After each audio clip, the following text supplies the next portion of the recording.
Matrix का जो पहला पॉइंट है ये क्या है, trace of the matrix. Trace क्या होता है कि sum of principal diagonal element. Principal diagonal element के बारे में जब भी बात होगी तो ये जो एलिमेंट हैं इनके सम हम कर देंगे तो उससे क्या निकलेगा, ट्रेस।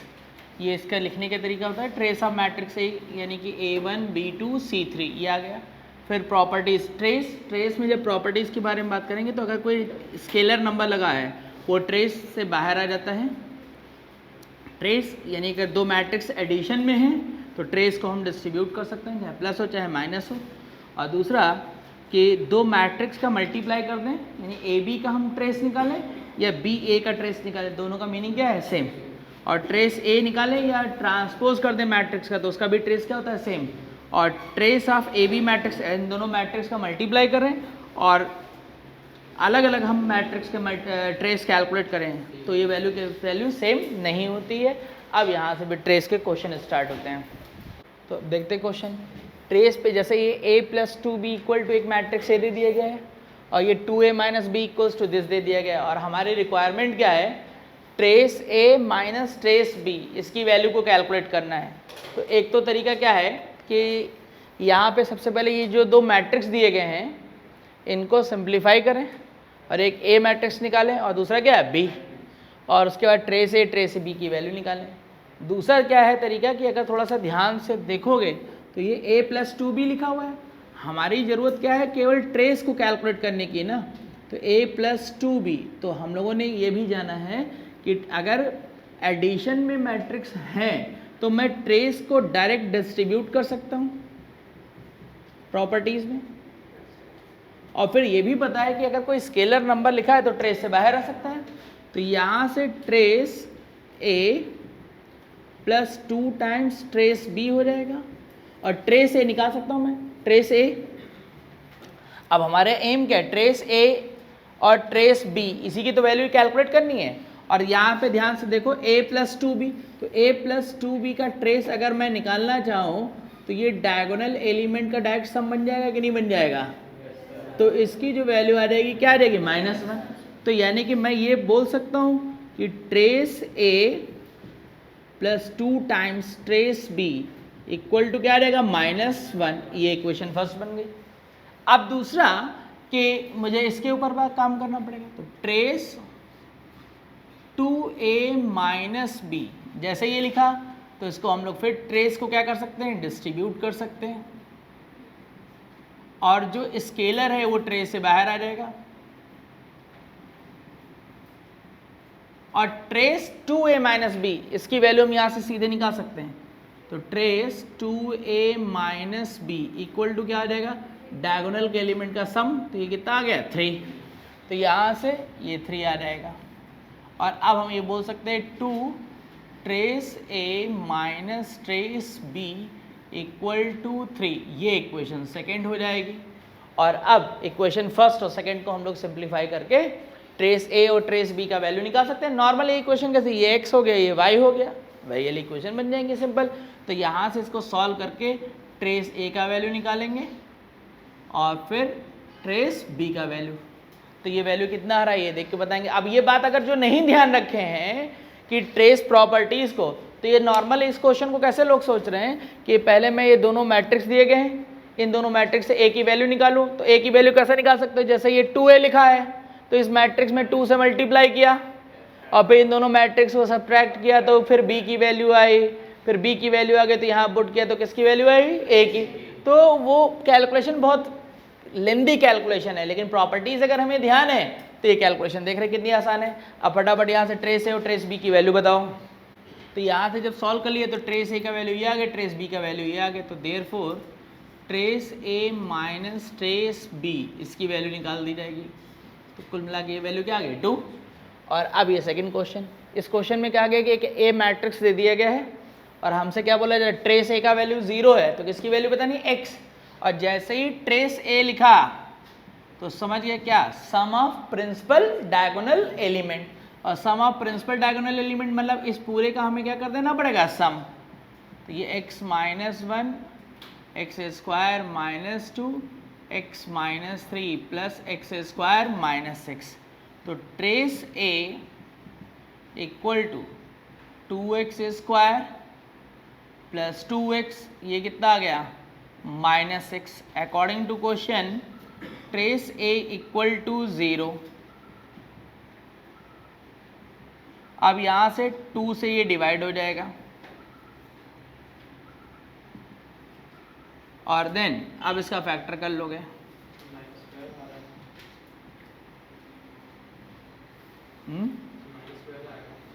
-6, अच्छा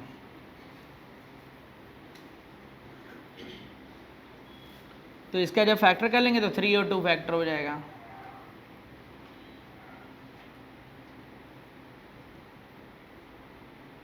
तो ये x कॉमन हो गया,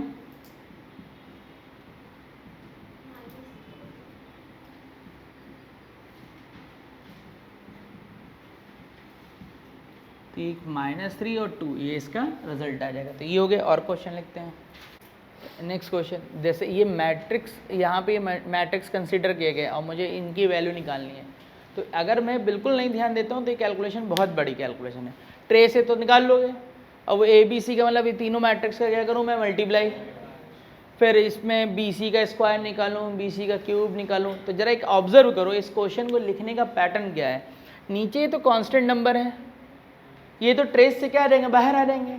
अब उसके बाद जरा इनकी तरफ ध्यान दो। देखो ये क्या है, बी सी स्क्वायर, ये बी सी क्या है क्यूब। ध्यान से देखा जाए तो ये बी सी पे पावर 1 चल रहा होगा कि नहीं। तो सबसे पहले हमको क्या करना पड़ेगा, ये बी सी मैट्रिक्स को कैलकुलेट करना पड़ेगा। बी सी मैट्रिक्स मतलब ये 3 4 2 3 और ये क्या आ गया 3 -4 -2 3। और अब इस मैट्रिक्स की वैल्यू हम लोग कैलकुलेट करेंगे। फटाफट इसकी वैल्यू कैलकुलेट करके निकाल के दो, क्या आ रही वैल्यू। तो यहाँ जब मल्टीप्लाई कर देंगे बी सी की तो फाइनली ये क्या बन जाएगा, एक आइडेंटिटी मैट्रिक्स। और जैसे ये आइडेंटिटी मैट्रिक्स बना तो trace a plus trace a b c by 2 plus trace a b c square by 4 plus trace a b c cube by 8 plus infinity. चूंकि ये बी सी क्या बन गया, आइडेंटिटी मैट्रिक्स बन गया है, तो यहाँ पे होगा क्या कि दो बातें। पहली बात कि ट्रेस ए ये तो मैं ऐसे ही लिख दे रहा हूँ। दूसरी बात कि जो स्केलर होगा वो बाहर आ जाएगा और आइडेंटिटी मैट्रिक्स से मल्टीप्लाई करोगे तो अल्टीमेटली वही मैट्रिक्स बना रहेगा। तो इसलिए अगले स्टेप में ये 1/4 ट्रेस ए 1/8 ट्रेस ए और अप टू इन्फिनिटी। और अब यहाँ से ट्रेस ए हम लोग क्या कर लेते हैं, कॉमन कर लेते हैं। और ट्रेस ए जैसे ही हम लोग कॉमन करेंगे तो ये ब्रैकेट में एक जीपी मिल जाएगी और जीपी के इनफाइनाइट टर्म का सम हमें निकालना आता है।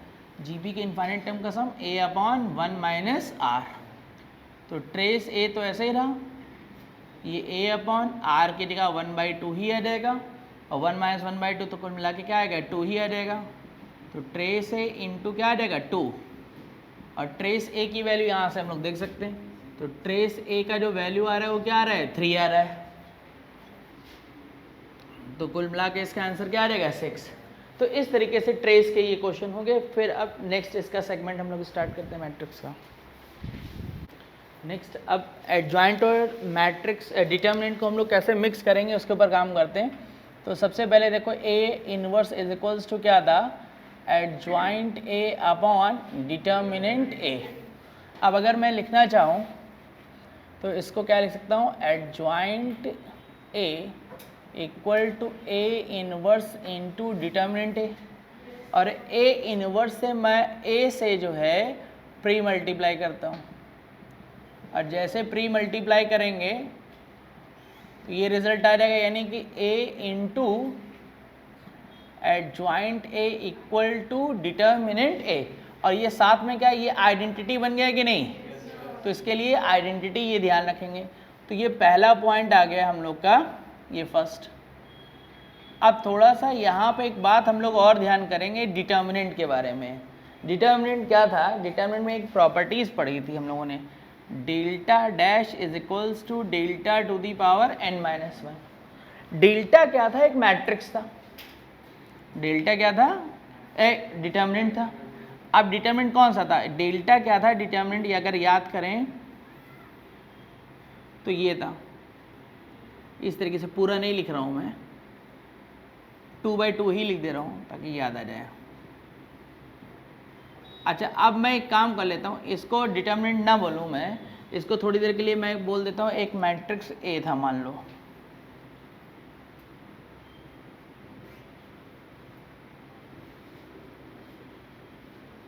और इस मैट्रिक्स का अगर मैं डिटर्मिनेंट ले लेता हूं, इस मैट्रिक्स का क्या ले लेता हूं डिटर्मिनेंट, तो इसका नाम ये आ जाएगा। और अब दूसरी बात, फिर हमने एक वहां डेल्टा डैश बनाया था, डेल्टा डैश क्या था, delta dash is the determinant form by cofactor of the element, तो इसका कोफैक्टर ये था। अब मैं थोड़ी देर के लिए फिर मैट्रिक्स में आता हूं, ये अगर मेरे पास मैट्रिक्स ए है तो अगर मैं इसके कोफैक्टर से एक मैट्रिक्स बना दूं, तो यहां पे ध्यान करो वो मैट्रिक्स हमारे पास क्या होगा, C11, C12, C21 और C22 ये था। और साथ में दूसरी बात एक थी, ये क्या, इसको हम लोगों ने B लिखा था, और B लिखने के बाद इसका हम लोगों ने क्या ले लिया था, एडजॉइंट। और जब मैं यानी कि एडजॉइंट मतलब लेने का मतलब क्या होता था, इसका क्या ले लिया जाता था, ट्रांसपोज। तो जब ट्रांसपोज ले लिया मैंने तो ये क्या हो गया, C11, C12, C21, C22। अब मैं इस एडजॉइंट का डिटर्मिनेंट बना देता हूं, इसको कोई मॉड नहीं पढ़ोगे, डिटर्मिनेंट है ये।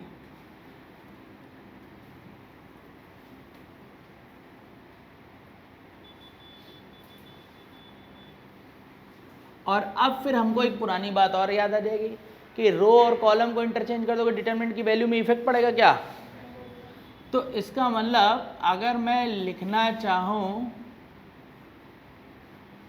डिटर्मिनेंट में दोबारा से, तो इसको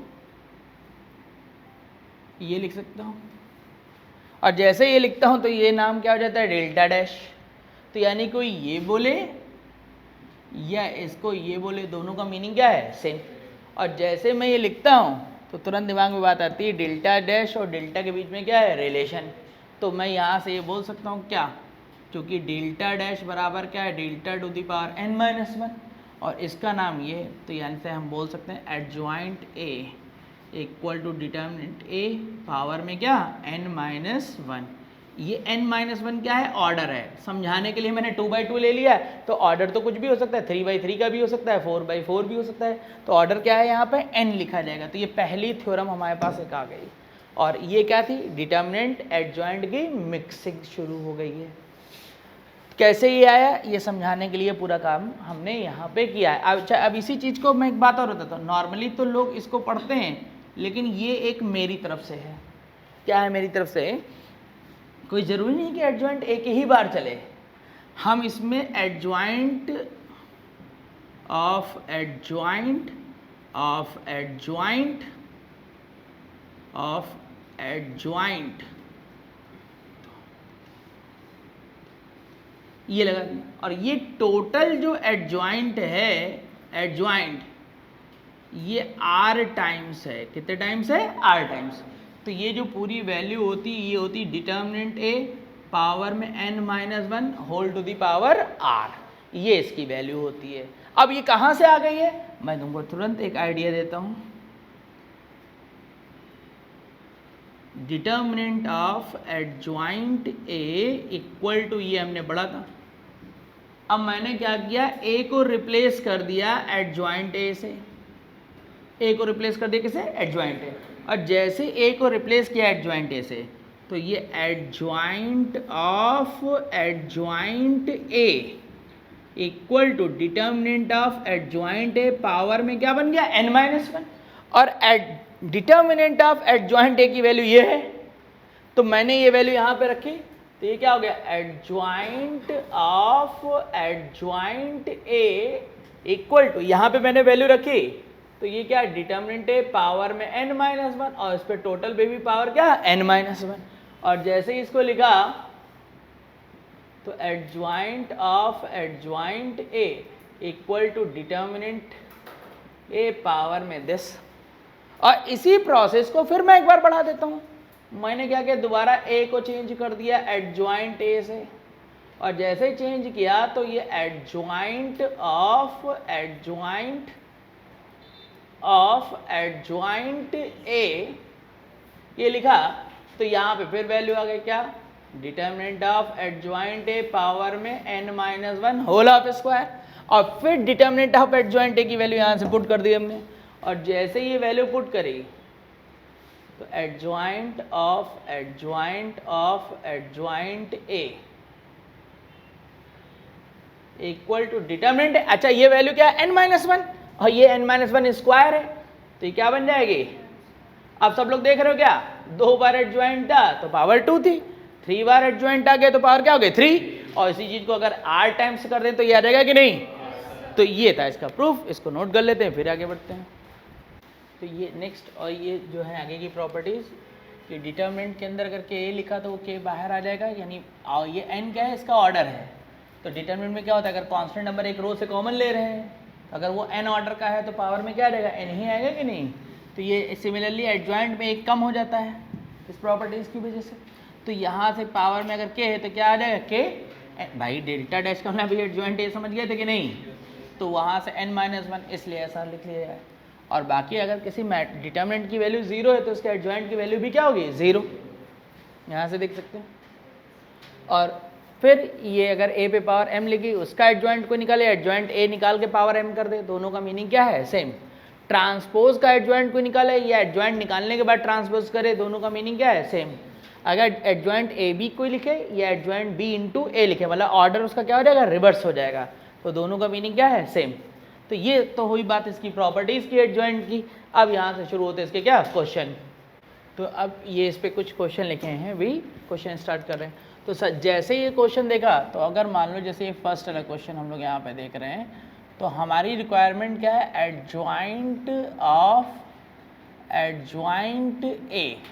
इसको जैसे देखा तो एडजॉइंट कितने बार चला है, 2 बार, तो इसका मतलब ये डिटर्मिनेंट है। ऑर्डर इसका कितना है, यहाँ पे कितना है ऑर्डर 3 है, तो यहाँ पे कितना रहेगा 3-1, और 2 बार लिखा तो इसलिए क्या हो जाएगा होल ऑफ स्क्वायर। तो यहाँ से बचेगा क्या, डिटर्मिनेंट ए, और 2 का स्क्वायर मतलब कितना हो गया 4। अब हमारी जरूरत क्या होगी, डिटर्मिनेंट ए की वैल्यू को निकालना। तो ये जो मैट्रिक्स दिया गया है इसको सॉल्व करके हम लोग डिटर्मिनेंट ए कैलकुलेट कर सकते हैं। भाई डिटर्मिनेंट ए का मतलब क्या हो जाएगा, -4 -1 6 4, ये आ गया। और अब इसको हम लोग सिंप्लीफाई कर लेंगे।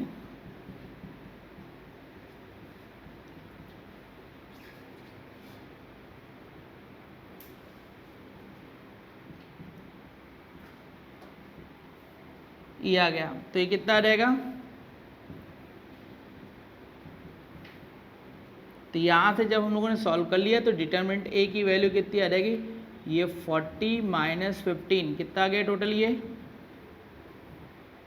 कितना 25, ये वैल्यू आ जाएगी। और जब डिटर्मिनेंट ए की वैल्यू 25 मिल गई तो ये 25 पे पावर 4, तो इसका मतलब इसको हम लोग क्या लिख सकते हैं, 5 to the power 8 लिखा जाएगा कि नहीं, जो कि 5 स्क्वायर हो जाएगा। और क्वेश्चन ने कहा कि इस पूरे की वैल्यू किसके इक्वल है, 5 to the power k, तो इसका मतलब कि k का वैल्यू जो हो गया वो क्या हो गया 8। तो इस तरीके से क्वेश्चन एडजस्ट किए जा सकते हैं। अब अगर ये सोचे कि मुझे ये आर्टिकल ना पढ़े और क्वेश्चन सॉल्व करें, तो असंभव है। सोच लो कि एक बार एडजॉइंट निकालना कितना बड़ा काम होता था मैट्रिक्स में, उसमें एडजॉइंट के ऊपर एडजॉइंट लग गया, कितना बड़ा काम हो गया। तो ये पूरा काम कहाँ का है, ये जो भी थ्योरम तुमको स्पेशल हमने अलग से करके बताई। अब उसके बाद सेकेंड क्वेश्चन की बात करते हैं। डिटर्मिनेंट ए की वैल्यू को ही अलग अलग तरीके से छुपाने का काम हो सकता है। जैसे इस बार इसने मैट्रिक्स दिया तो इसे एक्सपैंड करके निकाला। दूसरे क्वेश्चन में डिटर्मिनेंट ए की वैल्यू, अब भाई इसकी वैल्यू तो हमें पता ही कि क्या लिखनी है, लेकिन डिटर्मिनेंट ए की वैल्यू, तो इस बार क्वेश्चन ने कहा है कि A into adjoint A equal to, ये मैट्रिक्स दे दिया गया। अब अगर सब लोग ध्यान से देखें तो इस मैट्रिक्स से मैं 4 कॉमन कर सकता हूं, और जैसे ही 4 कॉमन करोगे तो ये एक आइडेंटिटी मैट्रिक्स बन जाएगा। और जब ये आइडेंटिटी बन गया तो जरा ध्यान से सोचो कि अभी जो पहली थ्योरम थी क्लास की वो यही तो थ्योरम थी कि डिटर्मिनेंट ए इंटू आइडेंटिटी मैट्रिक्स बना था कि नहीं बना था। यानी इस बार डिटर्मिनेंट ए की वैल्यू जो है वो कितनी हो गई 4 और ऑर्डर तो 3 है तो इसलिए एन का वैल्यू कितना रहेगा 3। और हमारी जो ज़रूरत है वो क्या है, determinant of adjoint a upon determinant of adjoint ए। इस पूरे की वैल्यू क्या हो जाएगी, डिटर्मिनेंट ए, इसका ऑर्डर कितना है, यहाँ पर 2 बार एडजॉइंट है तो पावर 2 हो जाएगी, ऑर्डर 3 है तो 3 माइनस 1 स्क्वायर अपॉन इसमें भी क्या आ जाएगा 3 माइनस 1। तो फाइनली ये क्या आ रहा है, डिटर्मिनेंट ए 2 का स्क्वायर मतलब 4 अपॉन डिटर्मिनेंट ए स्क्वायर, ये कैंसिल हो जाएगा, डिटर्मिनेंट ए का स्क्वायर और डिटर्मिनेंट ए की वैल्यू कितनी है 4 तो 4 स्क्वायर मतलब क्या हो गया 16। तो ये इस तरीके से आंसर है। और इस पर कुछ क्वेश्चन बता रहा हूँ मैं। तो नेक्स्ट क्वेश्चन, अब ये देखो डिटर्मिनेंट ऑफ एडजॉइंट ए लिखा हुआ है, ठीक है ना, डिटर्मिनेंट ऑफ एडजॉइंट ए। तो यानी कि यहाँ पर जो बात चल रही है वो इसके बारे में बात चल रही है और इसकी वैल्यू क्या है, डिटर्मिनेंट ए पावर में क्या थी n-1, ऑर्डर अगर हम देखेंगे तो कितना है 3 है तो इसलिए क्या आ जाएगा ये स्क्वायर हो जाएगा। तो सबसे पहले मुझे अगर डिटर्मिनेंट ऑफ एडजॉइंट ए निकालना है तो भी डिटर्मिनेंट ए सॉल्व करना है और दूसरा मुझे डिटर्मिनेंट ऑफ एडजॉइंट बी निकालना है तो भी जो है यहाँ पर मुझे ये सॉल्व करना पड़ेगा। तो सॉल्व करते हैं। तो सबसे पहले यहाँ पे एक बात ज़रा ध्यान दो, b से मैं डिटर्मिनेंट b निकालता हूँ तो 0 1 माइनस 2k, ये माइनस रूट के, ये 2k माइनस ये 0 माइनस दिस और ये जो वैल्यू है रूट के 2 रूट के 0। इसकी तरफ ध्यान दो, अगर कोई नहीं ध्यान देता है इसकी तरफ तो इसकी कैलकुलेशन बहुत बड़ी है, लेकिन अगर तुम ध्यान देते हो तो जरा ये क्वेश्चन में सॉल्व ही नहीं कुछ करना है। क्या यहाँ से अगर देखा जाए माइनस साइन कॉमन कर लेंगे तो यही सेम बन जाएगा कि नहीं, ये जो लिखा है वही वैल्यू ये है माइनस के साथ, ये जो लिखा है वही ये है, ये जो वैल्यू लिखी है इसी के आगे माइनस साइन कॉमन कर लिया कि नहीं। तो ये क्या, और डायगोनल सारे एलिमेंट क्या है 0, तो इस डिटर्मिनेंट को हम लोगों ने क्या बोला था स्क्यू सिमेट्रिक डिटर्मिनेंट और इसका ऑर्डर क्या है 3, तो skew symmetric determinant of order odd तो क्या थी वैल्यू हमेशा 0, इसको symmetric determinant of odd order are always 0। तो इसका मतलब हमें ये तो सॉल्व ही नहीं करना था, ये वैल्यू क्या थी 0, यानी इस पूरे और जब डिटर्मिनेंट की वैल्यू 0 तो अभी तुमको प्रॉपर्टीज में जाना था कि उसके एडजॉइंट की वैल्यू भी क्या होगी, तो यानी कि ये पूरा केस ही खत्म हो गया। अब बचा क्या इसको, अब इसको जब सॉल्व करना है तो भी बहुत सावधानी से सॉल्व करना है। ये 2k माइनस 1, ये 2 रूट के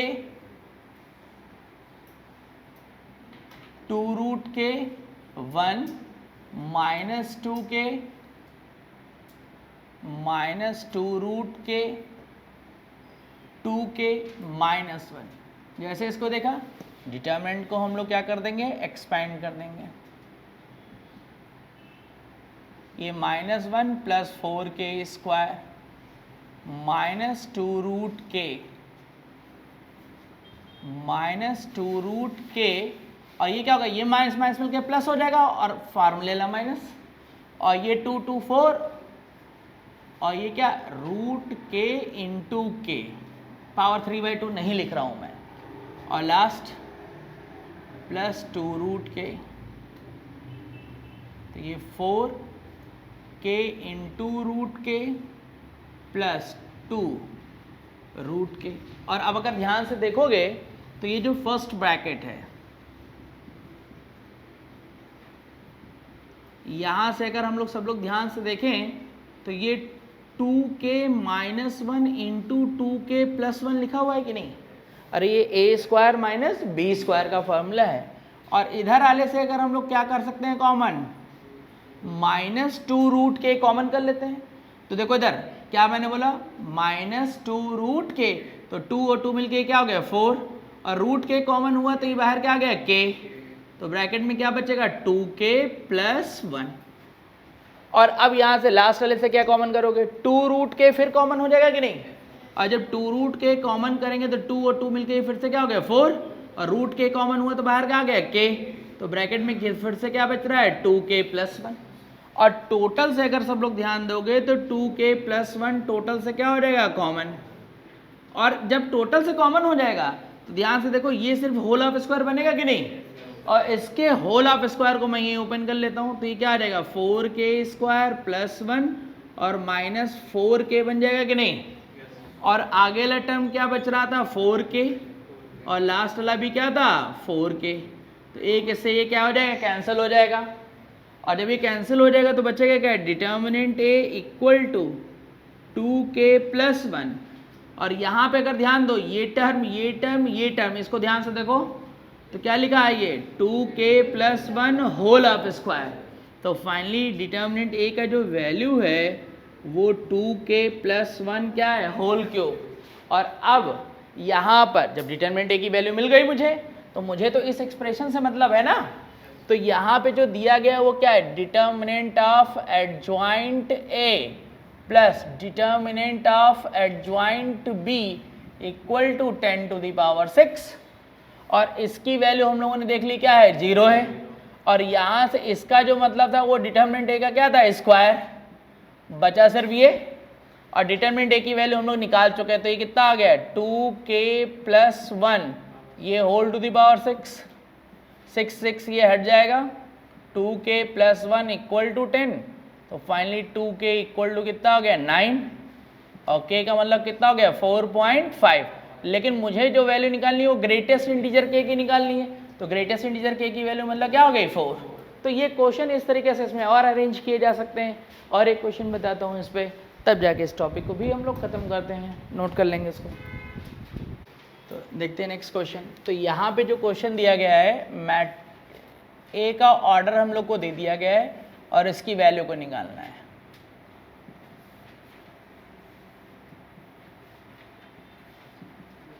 सबसे पहले हम लोग ये ध्यान रखेंगे कि ये सीधे ए इनवर्स बाहर नहीं आ सकता, तो ए इनवर्स का मतलब क्या हो जाएगा, सब लोग ध्यान करेंगे, ए इनवर्स का मतलब क्या था एडजॉइंट ए अपॉन डिटर्मिनेंट ए।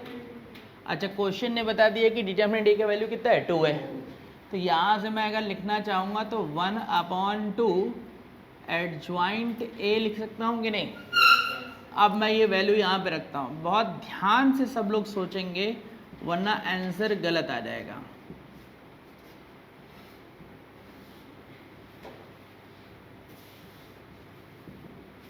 एक दो तीन चार, 1 2 3 4।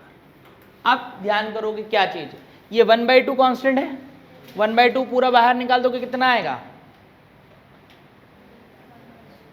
1/2 ही आएगा कि नहीं आएगा, गलत हो जाएगा, फिर गलत हो जाएगा।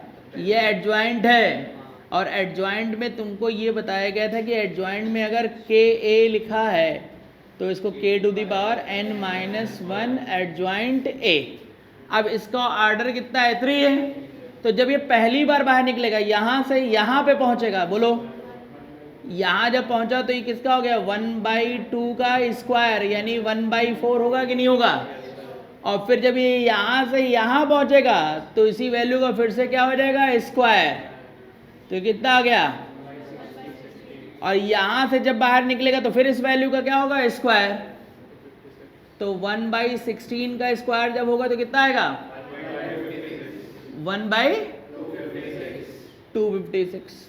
कोई प्रॉब्लम इसमें, और जब ये यहाँ आएगा तो वो डिटर्मिनेंट से बाहर आ जाएगा, और जब डिटर्मिनेंट से बाहर आएगा तो डिटर्मिनेंट में अगर k लिखा है तो ये इसकी वैल्यू k⁻n डिटर्मिनेंट a थी कि नहीं, तो इसका मतलब कि फाइनली क्या हो जाएगा ये 1/256 और इसका ये क्या बनेगा होल क्यूब, और अब बचेगा कितना adjoint adjoint adjoint adjoint A, यहाँ ए लिख देंगे, और कितना है 1 2 3 1 2 3, और ये एडजॉइंट कितनी बार चल रहा है अब 4 बार चल रहा है, तो इसका मतलब ये टोटल कितना हो जाएगा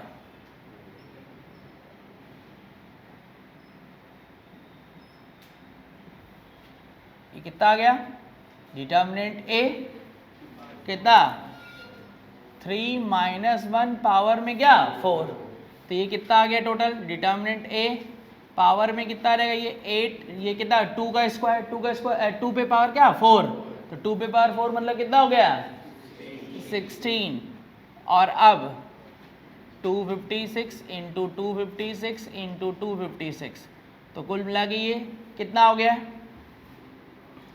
इसका मतलब तो 2 ही है ना, इसका मतलब वैल्यू तो 2 टू दी पावर 16, और एक काम करो इसको भी 2 की पावर में लिख लो, 256 होल क्यूब ही तो है, और 256 का मतलब कितना हो गया है, अरे इसका मतलब ये 16 का स्क्वायर, और इसका मतलब ये फाइनली कितना, इसका 2 का स्क्वायर 16 का पावर 4 हो गया, तो इसका मतलब ये क्या बच गया 4 का स्क्वायर, ये 4 पे पावर क्या हो गई 8, तो इसका 2 का पावर 16, 2 का पावर कितना आ रहा है, हाँ कुछ गड़बड़ हो रहा है, कौन, ये क्यूब है, अच्छा तो कितना आ गया 6, और इसका मतलब कितना हो गया 12, और ये कितना आ गया 24, तो ये कितना आ रहेगा फाइनली, तो इसको जब सिंप्लीफाई कर लिए तो कितना आ गया ये 2 का पावर 8, और 2 का पावर 8 256, तो ये इसका आंसर हो गया। तो ये तुम्हें ध्यान रखना कि किस तरीके से कैलकुलेशन काम करनी है, ठीक है। तो अब क्या ध्यान रखना, मेन मुद्दा क्या था कि इसमें 3 पॉइंट ध्यान रखना कि एडजॉइंट के साथ ए इनवर्स आ गया है तो हमेशा इससे सॉल्व होगा, और दूसरा मेन मुद्दा था कि कांस्टेंट कैसे बाहर निकलेगा, ये बात ध्यान रखनी है। अब जाके एडजॉइंट से रिलेट आर्टिकल और उनसे रिलेट क्वेश्चन में क्या क्या वेरिएशन हो सकते हैं वो उसके बारे में बात हुई। अब इसके बाद फिर नया आर्टिकल शुरू करेंगे। तो नेक्स्ट डालते हैं heading Cayley's Hamilton theorem. Cayley's Hamilton theorem हमेशा उन्हीं मैट्रिक्स में लगती है जिनका ऑर्डर स्क्वायर होता है, और ये क्या कहती है कि every square matrix satisfying its own characteristic equation. आप सबसे पहले तो ये जान लेते हैं कैरेक्टरिस्टिक इक्वेशन क्या होती है। तो कैरेक्टरिस्टिक इक्वेशन होती है determinant of a minus lambda I equal to 0। ये है डिटर्मिनेंट है, ये मॉड नहीं है। एक मैट्रिक्स ये लिखा गया था,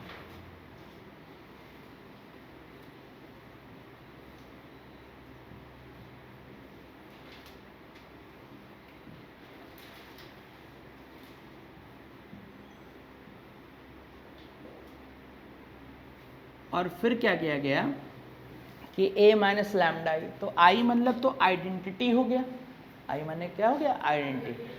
अब यहाँ से जो लिखा गया a माइनस लैम्डा आई, तो यहाँ पे क्या आ गया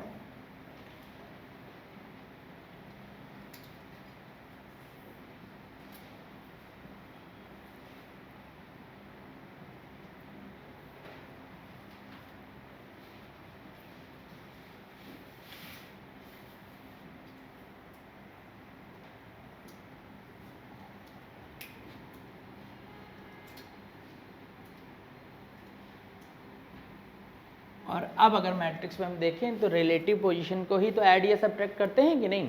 तो यहाँ से क्या हो गया a minus lambda I equal to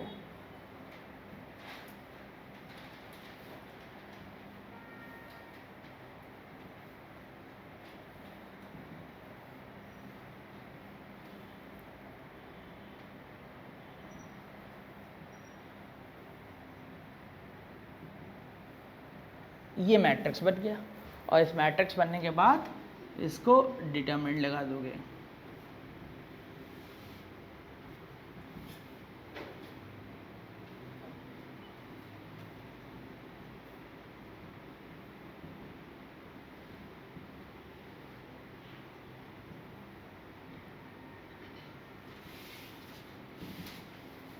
ये आ गया, और इसको उठा के किसके इक्वल कर देना 0, और जैसे 0 करोगे एक बात जरा सोचो क्या हो रहा होगा, ये तो सिर्फ और सिर्फ लैम्डा के टर्म रिप्रेजेंट हो रहे होंगे, बाकी सब तो a11 a12 a13 ये सब कैसे नंबर हैं कांस्टेंट। भाई मैट्रिक्स में जब एलिमेंट लिखते हैं तो यहाँ कांस्टेंट है कि नहीं, तो ये पूरी इक्वेशन किस में बन रही होगी लैम्डा, किस में बन रही। और कैलीज हैमिल्टन थ्योरम ने क्या कहा every square matrix satisfying its own characteristic equation. ये कैरेक्टरिस्टिक इक्वेशन हो गई, और ये क्या था, ए क्या था, स्क्वायर मैट्रिक्स। तो लास्ट में जैसे ही लैम्डा में इक्वेशन बन जाएगी, उसमें लैम्डा को रिप्लेस कर दिया जाएगा किससे, ए से, और जैसे ए से रिप्लेस कर दोगे वो बन जाएगी क्या, ये कंडीशन। और ये जो कंडीशन बनेगी यही वो कंडीशन होगी जिससे तुम्हें आंसर निकालना होगा। बस अब क्या होगा वो तो क्वेश्चन लिखते हैं। तो अब देखते हैं क्वेश्चन। अब देखो, जैसे इस क्वेश्चन के बारे में बात करें तो अगर मुझे सीबीएसई में करना है तो मुझे फिर इस क्वेश्चन में कोई तरीका नहीं, फिर वही ए स्क्वायर निकालना तो ए इंटू ए करोगे, ए क्यूब लिखा है तो 3 बार मल्टीप्लाई। लेकिन अभी जब मुझे करना है तो मैं कैसे करूँगा, इस तरीके की इक्वेशन कभी भी दी गई हैं तो तुरंत दिमाग में बात आ जानी चाहिए, कैलीज हैमिल्टन थ्योरम। क्या बताया गया है, सबसे पहले हम लोग क्या बनाते हैं, कैरेक्टरिस्टिक इक्वेशन। सीधे इसको याद रखो, क्या लास्ट में अल्टीमेटली हुआ क्या, केवल डायगोनल के एलिमेंट पे ही तो लैम्डा आया है। तो यहाँ से क्या आ जाएगा, 2 minus lambda 1 3 1 minus 1 minus lambda 2 1 this, और ये पूरी वैल्यू किसके इक्वल होनी चाहिए, 0। नॉर्मल इसको एक्सपैंड कर दोगे, माइनस साइन यहाँ से कॉमन कर लूँगा,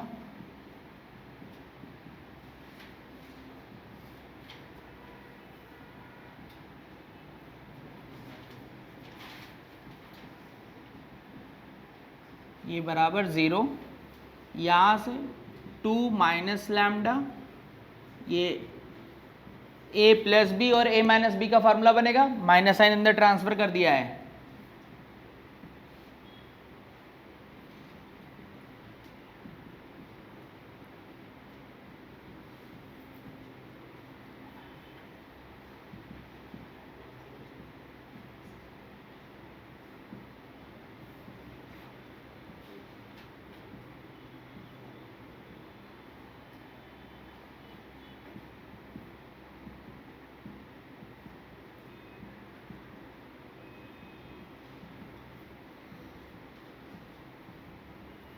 और अब माइनस लैम्डा क्यूब, फिर क्या आ जाएगा 2 लैम्डा स्क्वायर, और जितने लैम्डा वाले टर्म हैं तो ये कितना आ जाएगा 4 और ये 9 प्लस 9 लैम्डा, और उसके बाद कांस्टेंट नंबर, तो ये -10 और ये दिस मिलके कुल मिला के पूरे ये कैंसिल हो जाएंगे कि नहीं, तो ये हट गया, बराबर सिर्फ क्या बचा, 0। और अब माइनस साइन से मल्टीप्लाई कर देंगे तो ये इक्वेशन आ जाएगी कि नहीं आ जाएगी, और जैसे ही इक्वेशन पूरी सॉल्व हुई तो हमने क्या बोला था, कैलीज हैमिल्टन थ्योरम क्या होती है, every square matrix satisfying its own characteristic equation. अब इससे आगे ज़्यादा सॉल्व नहीं हो सकती थी, तो मैट्रिक्स को हम लोगों ने किससे लिखा है, यहाँ पर ए से, यहाँ जैसे ए रख दोगे तो क्या बन गया, A cube minus 2a square minus 9। तो हम देख रहे हैं कि हमें इसी की वैल्यू निकालनी है, और ये वैल्यू किसके इक्वल आ गई, 0। आंसर सॉल्व हो गया। अगला क्वेश्चन, तो यहाँ पे क्या आ जाएगा, सबसे पहले अब इस इक्वेशन को सॉल्व करना है,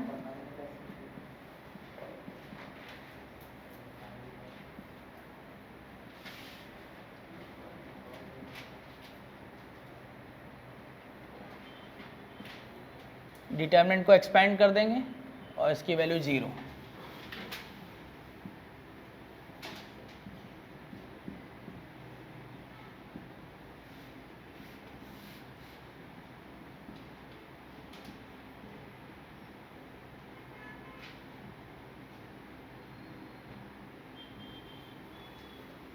तो यहाँ से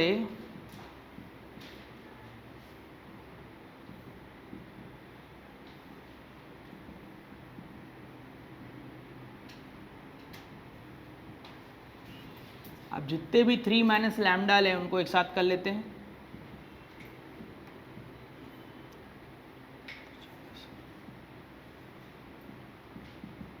और ये कितना हो जाएगा 72 इक्वल टू क्या होगा 0। अब इसको फटाफट सॉल्व करके बताओ। तो अब जब पूरा सॉल्व कर लिया गया तो ये आ जाएगा, और यहाँ पर लैम्डा को रिप्लेस कर देंगे किससे, ए से, Cayley's Hamilton theorem, every square matrix satisfying its own characteristic equation. और इस बार हमें वैल्यू इस पूरे एक्सप्रेशन की पूछी गई थी, तो इसका मतलब इस पूरे एक्सप्रेशन की वैल्यू क्या हो गई, ये आ गई, इक्वल टू 27। तो ये था इसका एप्लीकेशन। अब जाके इसका काम पूरा हो गया कंप्लीट। इस इन्वर्स वगैरह भी निकालना चाहेंगे तो इससे निकाल सकते हैं कि जैसे ये इक्वेशन है तो इस इक्वेशन से फिर से क्या इन्वर्स निकालना है हम लोग को। भाई ये पूरी वैल्यू आ चुकी है तो यहाँ से ए इन्वर्स से क्या कर दिया प्री मल्टीप्लाई।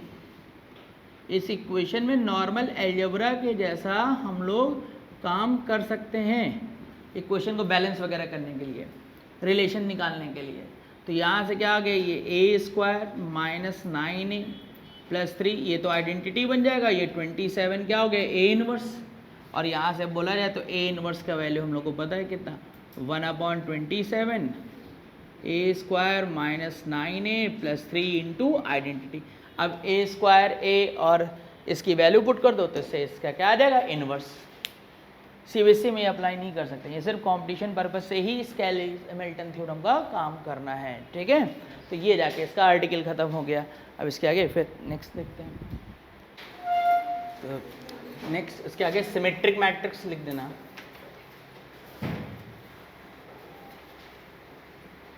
सिमेट्रिक मैट्रिक्स क्या है? A square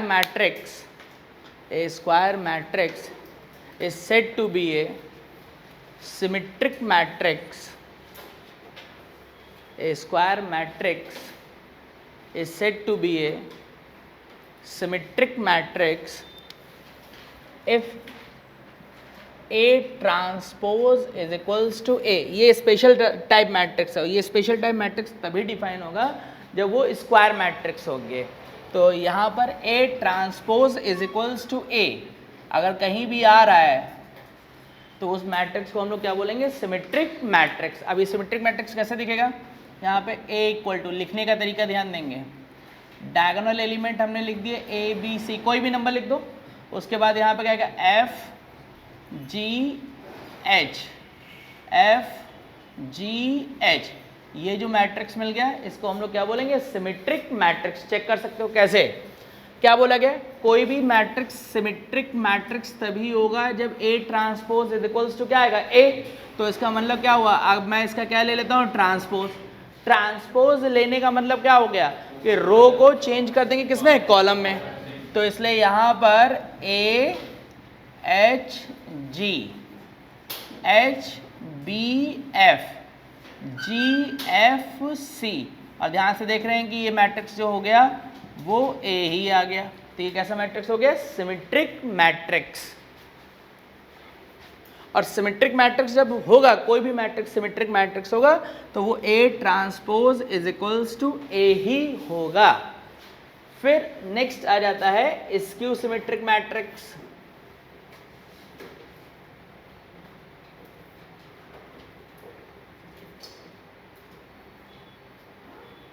skew symmetric matrix, इन मैट्रिक्स में कंडीशन क्या है कि हमेशा ये स्क्वायर मैट्रिक्स होने क्या है कंपलसरी हैं। तो सिमेट्रिक स्क्यू सिमेट्रिक मैट्रिक्स कब होगा?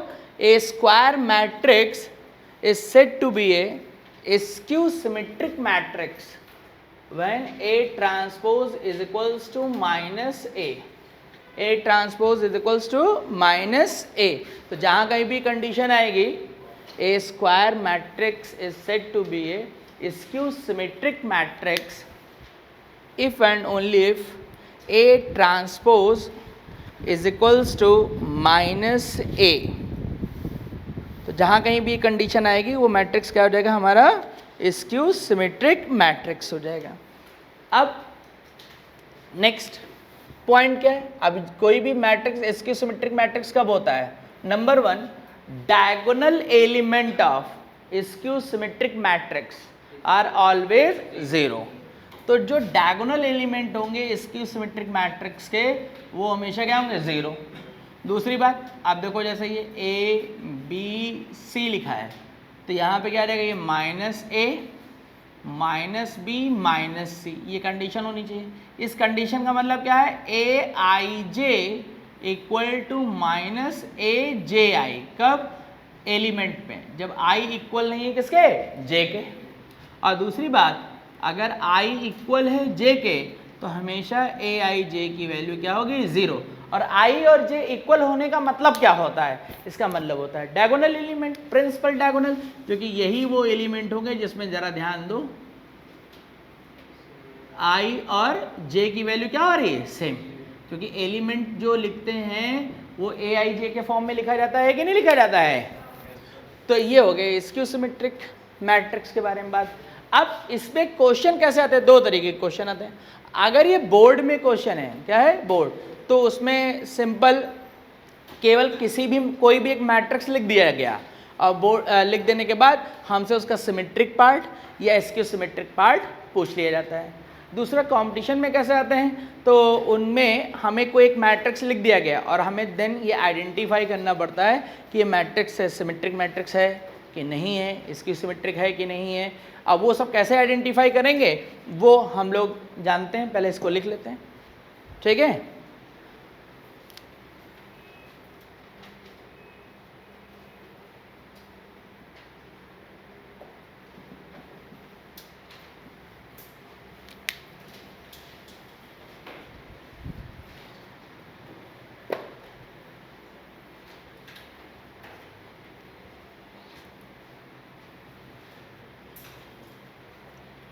लिखो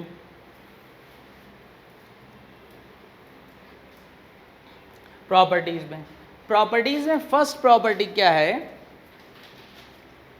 कि कोई भी स्क्वायर मैट्रिक्स हो, कोई भी स्क्वायर मैट्रिक्स, उसको हम लोग सिमेट्रिक और स्क्यू सिमेट्रिक के फॉर्म में रिप्रेजेंट कर सकते हैं। लिखते हैं every square matrix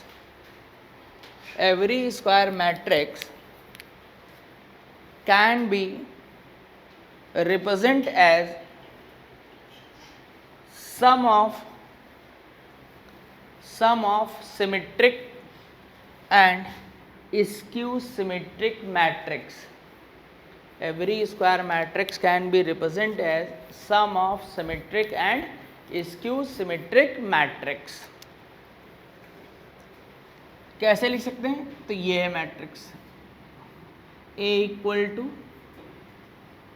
1/2 A plus A transpose plus 1/2 A minus A transpose, ऐसे लिख दिया गया। अब जरा ध्यान से देखो, ब्रैकेट अगर ओपन कर दोगे तो फाइनल A ही तो बचेगा, और इसमें ये जो पार्ट है ये कहलाता है सिमेट्रिक पार्ट और ये कहलाता है स्क्यू सिमेट्रिक पार्ट।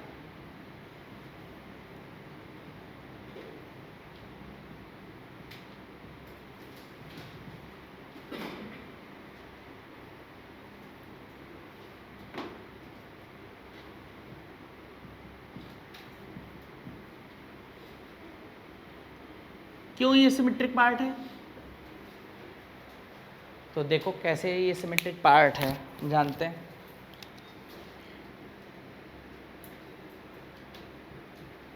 कुछ बातें सोचते हैं। ए अगर एक स्क्वायर मैट्रिक्स है तो स्क्वायर मैट्रिक्स का मतलब क्या हुआ, उसमें रो और कॉलम सेम होंगे। अब मैंने उसका ट्रांसपोज ले लिया, क्या ले लिया, तो ट्रांसपोज लेने के बाद जो मैट्रिक्स बनेगा उस पर भी नंबर ऑफ रो और नंबर ऑफ कॉलम क्या होंगे, सेम, ठीक। यानी कि ए मैट्रिक्स और उसका ट्रांसपोज लेने के बाद जो मैट्रिक्स मिलेगा उन दोनों का ऑर्डर सेम होगा कि नहीं होगा। ये बात हम लोग क्यों सोच रहे हैं, क्योंकि मैट्रिक्स के ऑर्डर सेम होंगे तभी वो ऐड हो सकते हैं या सब्ट्रैक्ट हो सकते हैं। अगर मैट्रिक्स का ऑर्डर सेम नहीं होगा तो ना तो वो सब्ट्रैक्ट हो पाएंगे ना ही क्या हो पाएंगे, ऐड। इस वजह से मैं ये बात सोच रहा था कि ए स्क्वायर मैट्रिक्स है, इसका ट्रांसपोज लिया तो उससे भी हमें क्या मिला, स्क्वायर मैट्रिक्स, और चूंकि दोनों के ऑर्डर क्या है, सेम, इस वजह से मैं उसको क्या कर सकता हूँ, ऐड। अच्छा, अब आगे की बात, हमने कहा कि ये वाकई में सिमेट्रिक पार्ट को रिप्रेजेंट कर रहा है, ये वाकई में सिमेट्रिक मैट्रिक्स है। तो ए मैट्रिक्स था, ए ट्रांसपोज मैट्रिक्स था, दो मैट्रिक्स को अगर मैं ऐड करूंगा तो उससे जो मिलेगा वो एक न्यू मैट्रिक्स ही तो होगा, और अगर उसमें किसी स्केलर से मल्टीप्लाई हो जाए तो अल्टीमेटली वो भी क्या है, मैट्रिक्स ही रहेगा। तो हमने मान लिया कि एक बी मैट्रिक्स है, बी इज इक्वल्स टू, इस पूरी वैल्यू को हमने क्या ले लिया, बी। और अब पूरी क्लास का एम ये हो गया प्रूफ करने के लिए कि जो बी है वो सिमेट्रिक मैट्रिक्स को रिप्रेजेंट कर रहा है, और अगर कोई मैट्रिक्स वाकई में सिमेट्रिक मैट्रिक्स है तो उसका मतलब उसके अंदर ये कंडीशन आ जानी चाहिए कि नहीं आ जानी चाहिए। तो हम यहाँ पे कंडीशन चेक करते हैं। तो हमने क्या किया कि इस मैट्रिक्स का ट्रांसपोज लिया, और जैसे ट्रांसपोज लिया तो 1/2 कैसा नंबर है, कांस्टेंट, तो ये बाहर आ जाएगा, स्केलर अगर जो होता है वो बाहर आ जाता है। तो A ट्रांसपोज दिस, और फिर हम लोग को प्रॉपर्टीज ध्यान है कि अगर A प्लस B दो मैट्रिक्स है, इनका कोई ट्रांसपोज ले ले चाहे माइनस हो, तो ये क्या होता है, A ट्रांसपोज दिस। तो इसका मतलब कि ये नेक्स्ट स्टेप में A ट्रांसपोज बन जाएगा और नेक्स्ट वाला ट्रांसपोज पे ट्रांसपोज आ जाएगा। फिर हम लोग को एक बात ध्यान है कि ट्रांसपोज का कोई ट्रांसपोज लेगा तो अल्टीमेटली वही आ जाएगा। तो यहाँ से ये जो वैल्यू आ गई A ट्रांसपोज प्लस A बन गई कि नहीं, और यही वैल्यू हम लोगों ने क्या ली है, B। तो मैं ये क्या देख रहा हूँ, B transpose is equals to क्या, B, और B transpose equals to B, तो दैट मीन्स ये किसको रिप्रेजेंट करेगा, सिमेट्रिक मैट्रिक्स को। तो इस वजह से ये क्या हो गया, सिमेट्रिक मैट्रिक्स हो गया। अब सेकंड मैंने पॉइंट बोला है कि A minus A transpose skew symmetric matrix है।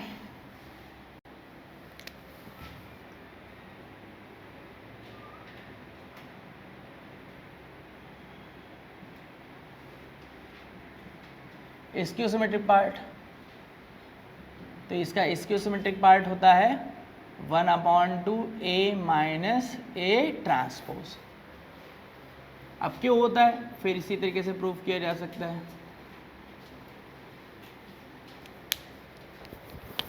कैसे प्रूव कर सकते हो, तो फिर से A स्क्वायर मैट्रिक्स है, उसका ट्रांसपोज भी क्या होगा, स्क्वायर, और दोनों का ऑर्डर क्या होगा, सेम, और सेम ऑर्डर है तो उनको हम लोग क्या कर सकते हैं, सब्ट्रैक्ट, तो इससे एक न्यू मैट्रिक्स मिलेगा, और उस न्यू मैट्रिक्स को मैं कुछ एज्यूम कर लेता हूँ, यहाँ B ले लिया, इस बार क्या ले लेता हूँ, C। और अगर ये वाकई में स्क्यू सिमेट्रिक पार्ट है, अगर मैं इसको, तो इसका मतलब क्या प्रूफ होना चाहिए, बोलो, C ट्रांसपोज इक्वल्स टू क्या, माइनस C। अगर C transpose is equals to हम लोगों ने क्या प्रूव कर दिया, माइनस C, तो इसका मतलब कौन सा मैट्रिक्स हो जाएगा, स्क्यू सिमेट्रिक। तो हम लोग इसको C ले लेते हैं, और अब इसका ट्रांसपोज ले लिया जाएगा।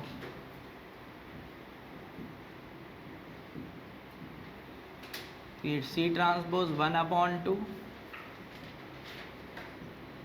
फिर सिमिलरली ट्रांसपोज डिस्ट्रीब्यूट हो जाएगा,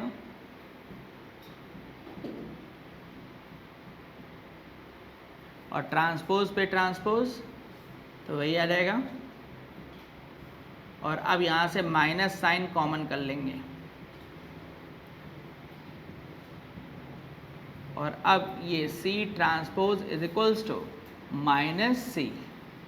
तो फंक्शन इसका मतलब क्या हो गया, स्क्यू सिमेट्रिक पार्ट को रिप्रेजेंट कर रहा है। तो इसको नोट कर लेते हैं, फिर क्वेश्चन शुरू करते हैं।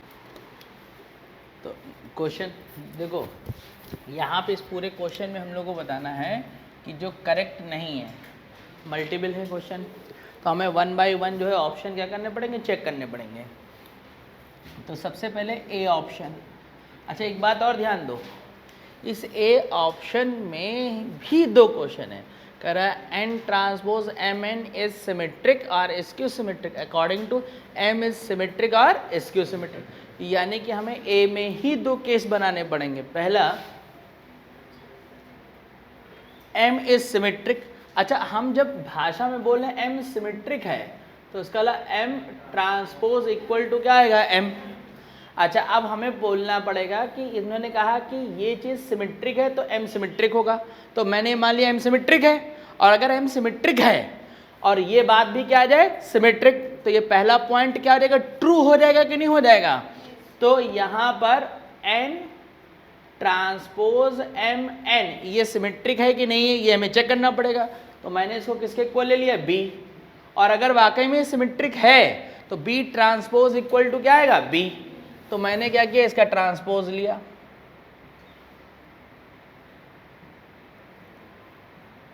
ये हो गया। और फिर हम लोग को पता है AB अगर ट्रांसपोज लिखा हो तो इसका मतलब B transpose into A transpose, order reverse हो जाते थे। तो ये N transpose M transpose N transpose पर ट्रांसपोज आ जाएगा, और ट्रांसपोज का ट्रांसपोज लेंगे तो वही रिजल्ट आ जाएगा। तो B transpose N transpose M transpose, ये N आ गया, और क्वेश्चन ने कंसीडर हुआ है M ट्रांसपोज इक्वल टू क्या है, M। तो यहाँ से और ये वैल्यू फिर से देख रहे किसके इक्वल है, b। तो यानी कि अगर m सिमेट्रिक है तो n ट्रांसपोज m n भी क्या होगा, सिमेट्रिक। अब मुझे निकालना है क्या कौन सा गलत है, तो मुझे ये भी दोबारा से फिर से चेक करना पड़ेगा कहीं ये सिमेट्री वाली कंडीशन तो नहीं फेल हो रही है। तो चलो चेक करते हैं। तो इसका सेकेंड पॉइंट, अब ये पूरा स्टेटमेंट स्क्यू सिमेट्रिक है, तो ये कब है, तो वो कह रहा है कि स्क्यू सिमेट्रिक हो सकता है तब जब m भी क्या हो, स्क्यू सिमेट्रिक। तो मैं उल्टा मान लेता हूँ, मैंने मान लिया कि हाँ ये m स्क्यू सिमेट्रिक है। अगर m स्क्यू सिमेट्रिक है तो m ट्रांसपोज इक्वल टू क्या हुआ, -m। अब मैं क्या करूंगा, मैं ये चेक करूंगा कि ये पूरा स्टेटमेंट स्क्यू सिमेट्रिक है कि नहीं। अब ये पूरे स्टेटमेंट में क्या हो जाएगा, इसका पूरा मैं क्या निकालूं, ट्रांसपोज, और इसको मान लो मैंने C कंसीडर कर लिया, तो C ट्रांसपोज इक्वल टू क्या आ जाता है, -C। तो इसका मतलब ये स्टेटमेंट क्या हो जाएगा, स्क्यू सिमेट्रिक, जब m भी क्या होगा, स्क्यू सिमेट्रिक। तो यानी कि ये पूरा स्टेटमेंट क्या हो जाएगा, सही। लेकिन हमें ये तो निकालना नहीं है, हमें निकालना है जो सही नहीं है, तो इसलिए फिर दोबारा B चेक करना पड़ेगा। तो यहां से हमने C equal to n transpose m n ले लिया।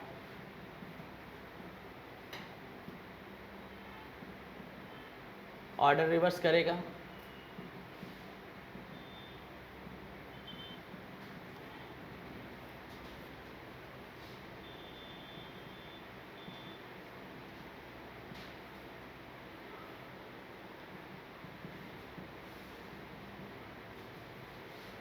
ये आ गया। और अब C ट्रांसपोज इक्वल टू क्या आ गया, -C। तो इसका मतलब पहला वाला स्टेटमेंट जो है वो क्या है, सही है। तो ये ऑप्शन नहीं होगा क्योंकि गलत ऑप्शन चूज करना है, ठीक है। तो अब इसके बाद नेक्स्ट अब B वाला चेक करते हैं।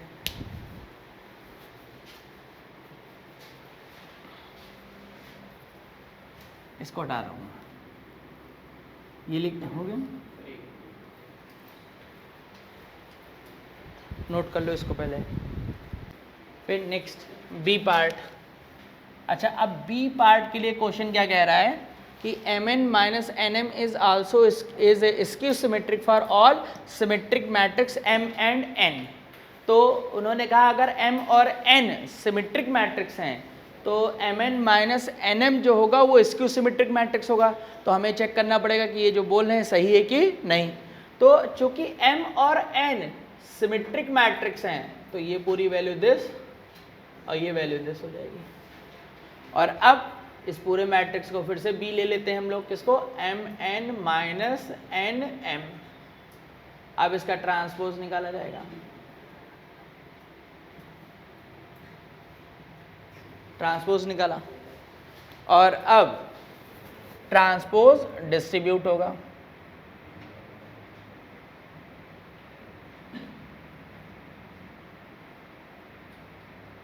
और मल्टीप्लाई में इसलिए ऑर्डर क्या हो जाएंगे, रिवर्स हो जाएंगे।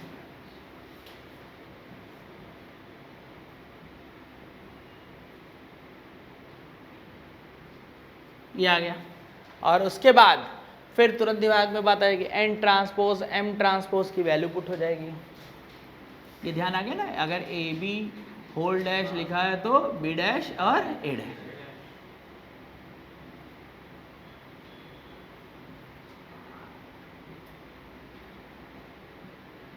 माइनस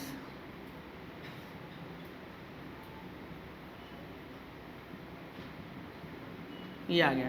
तो यहाँ पे देख रहे हैं कि m और n अगर सिमेट्रिक हैं तो mn माइनस nm जो हो जाएगा वो क्या हो जाएगा, स्क्यू सिमेट्रिक। तो हम देख रहे हैं कि जो इन्होंने बात कही वो बात क्या है, सच, लेकिन हमें निकालना है वो बात जिसके लिए क्या है, गलत। इसलिए बी भी ऑप्शन नहीं होगा। माइनस n कॉमन करने से, इसे माइनस कॉमन कर लोगे तो आ जाएगा कि नहीं। अब सी पार्ट में बोला है m n is symmetric for all symmetric matrix m and n. तो यानी एम और एन जो हैं वो सिमेट्रिक हैं। तो ये बराबर दिस, ये हो गया। और अब इसको फिर से सी ले रहा हूं मैं, एम एन को। अब इसका ट्रांसपोज निकाल देते हैं। तो ये एन ट्रांसपोज और ये एम ट्रांसपोज। तो यहाँ से देख रहे हैं कि एन ट्रांसपोज, तो इसका मतलब एन, और ये क्या एम, और इस बार हम लोग देख रहे हैं कि सी ट्रांसपोज बराबर नहीं है किसके, सी के। तो इसका मतलब ये ऑप्शन जो दिया गया वो क्या है, गलत। तो इसका मतलब हमारा जो आंसर होगा वो क्या होगा, सी। और दूसरा क्या है, ये डी भी होगा, क्योंकि ये तो स्टैंडर्ड प्रॉपर्टीज थी कि adjoint A into B equal to था adjoint B into adjoint A. तो इसका मतलब सी और डी क्या है, हमारे करेक्ट आंसर है। तो इसको लिख लेंगे।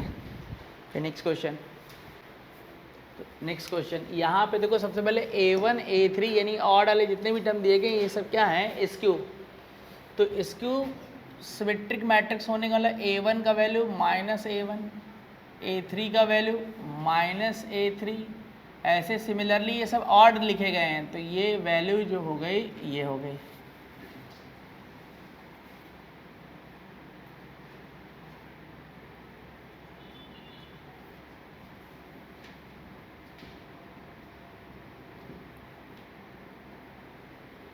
अब हमारी जो ज़रूरत है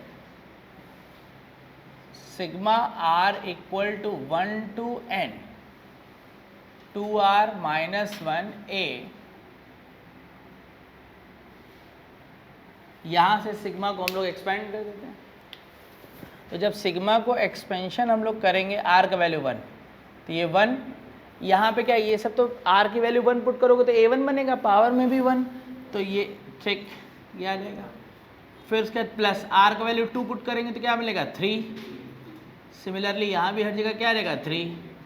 फिर आर का वैल्यू 2 पुट करेंगे तो ये कितना आ जाएगा, 3 आ गया। फिर ऐसे ही 5, तो यानी कि जितना भी नंबर है ये सब क्या आ रहा है, ऑड पावर में आ जा रहा है कि नहीं आ जा रहा है।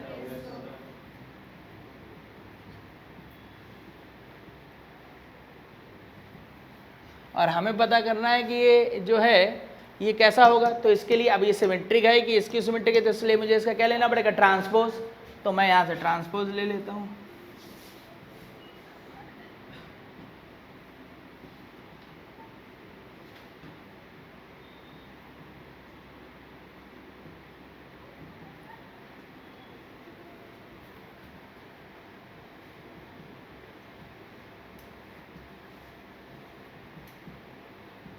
ये आ गया।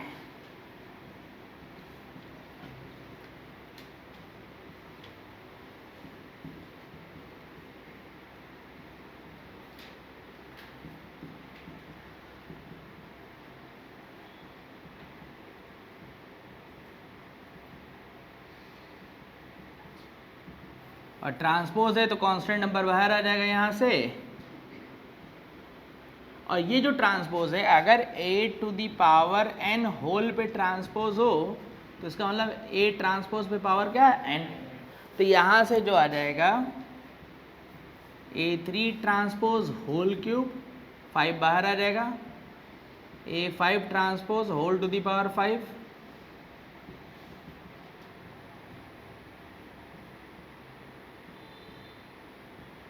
ये आ गया। और अब चूंकि a1 a3 a दिस ये क्या थे, स्क्यू सिमेट्रिक, तो ये कंडीशन है, वो कंडीशन मैं यहाँ पे पुट कर देता हूँ। तो जैसे पुट करूँगा ये -a1, ये -a3 होल क्यूब, ये 5,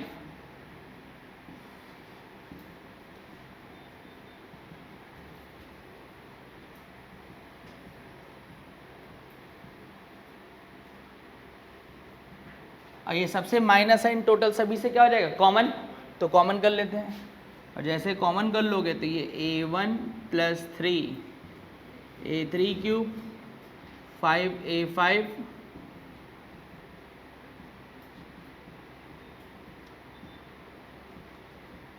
ये आ जाएगा। और ये जो वैल्यू है किसको बता रही है, बी को बता रही है। ये वही पूरा एक्सप्रेशन क्या लिखा हुआ, बी लिखा हुआ। तो हम लोग यहाँ पे देख रहे हैं कि बी ट्रांसपोज इक्वल टू क्या आ गया, -b।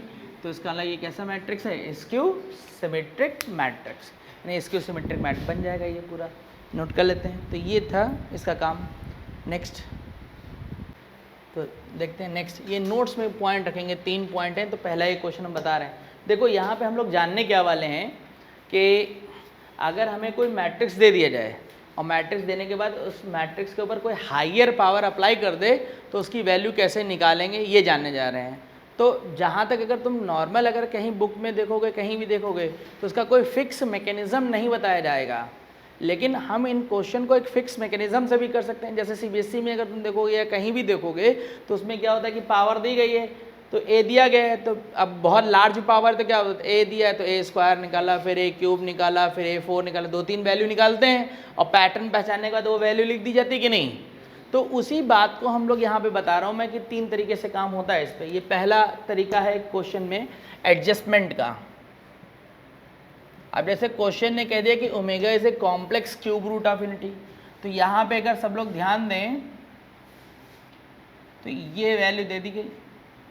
अब मैं इससे ओमेगा कॉमन कर लेता हूँ, ये 1 0 0 1 हो गया। अब तुरंत सबके दिमाग में बात आ जाएगी, ये तो भाई आइडेंटिटी मैट्रिक्स है, तो ये जब आइडेंटिटी मैट्रिक्स है तो a इक्वल टू ओमेगा 10 हो गया। और अब यहाँ से कह सकता हूँ a इक्वल टू अल्टीमेटली क्या बचा, ओमेगा। अब हमारी रिक्वायरमेंट का a पे पावर 100, तो मैंने इस पे पावर 100 अप्लाई कर दी, और जब अप्लाई कर दी तो ओमेगा पे पावर क्या आ गया, 100। क्योंकि क्वेश्चन ने बोला है ओमेगा क्या रिप्रेजेंट कर रहा है, क्यूब रूट ऑफ यूनिटी, तो क्यूब रूट ऑफ यूनिटी का मतलब क्या था, ओमेगा क्यूब की वैल्यू क्या, 1। तो यहाँ पे ऐसे क्वेश्चन को सॉल्व करने के लिए हम लोग 3 से डिवाइड कर देते थे कि नहीं, तो यहाँ से रिमाइंडर क्या बचेगा, 1। तो यानी कि ये a to the power 100 equal to omega to the power 3 into 33 plus 1। और अब ये जो वैल्यू आ जाएगी a to the power 100 equal to omega cube power 33, और ये जो पावर में प्लस 1 लिखा है तो दिस हो गया कि नहीं, और ओमेगा क्यूब इसकी वैल्यू क्या हो गई, 1। तो ये यहाँ से आ गया ओमेगा, और फिर इसके मल्टीप्लाई में मैं क्या समझ सकता हूँ, आइडेंटिटी मैट्रिक्स, और आइडेंटिटी मैट्रिक्स की वैल्यू लिख सकते हैं। अब इसका आंसर जो है ये यही लिख सकता है कि ओमेगा लिख के भी छोड़ सकते हैं। अब यहाँ पे चूंकि लेफ्ट में मैट्रिक्स है तो राइट में भी क्या लिखना चाहिए, मैट्रिक्स, तो इस वजह से इसको हम आगे बढ़ा सकते हैं।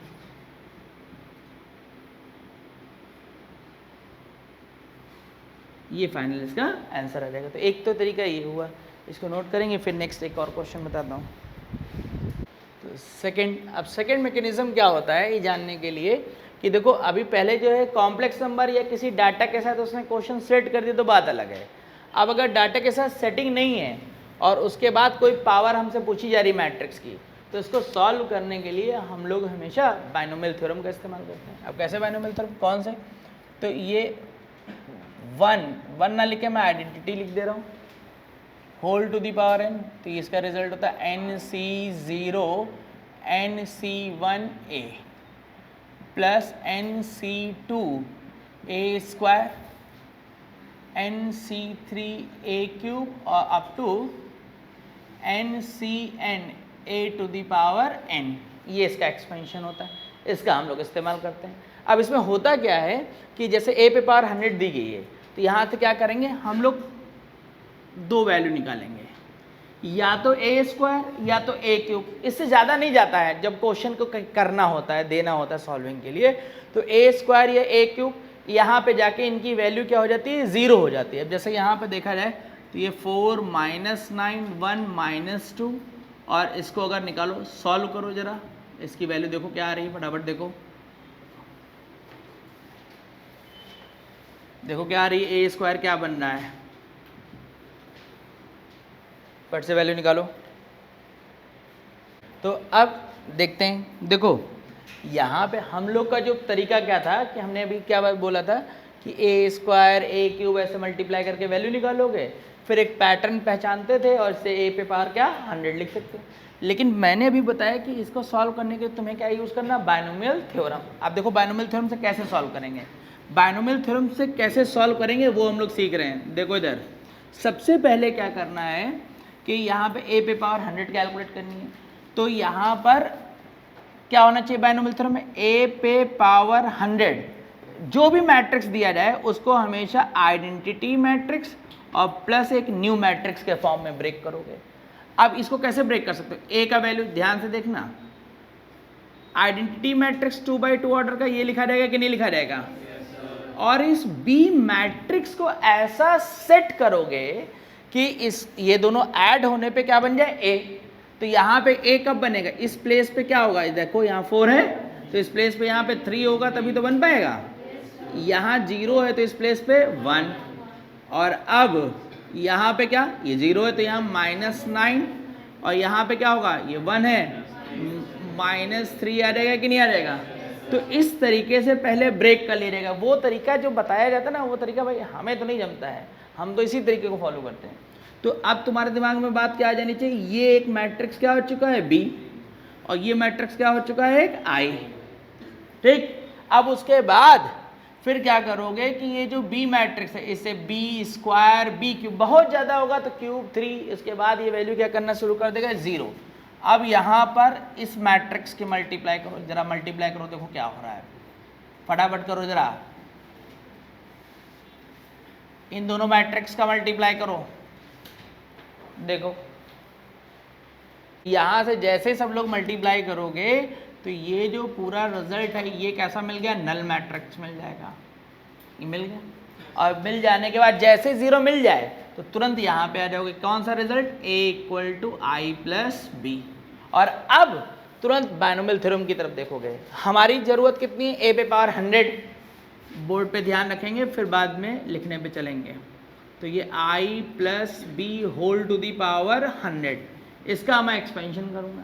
तो जब एक्सपेंशन करूँगा तो सबसे पहले 100C0, 100C1B, 100C2B², 100C3B³ और अब ध्यान से सोचो 100C100B पे पावर 100। क्या ध्यान से सोचेंगे, तो सोच रहे हैं कि B² पे मैट्रिक्स मिल चुका है नल, तो B² यानी ये तो नल मैट्रिक्स है, और नल मैट्रिक्स की किसी से मल्टीप्लाई करते हैं तो क्या आता है, नल मैट्रिक्स।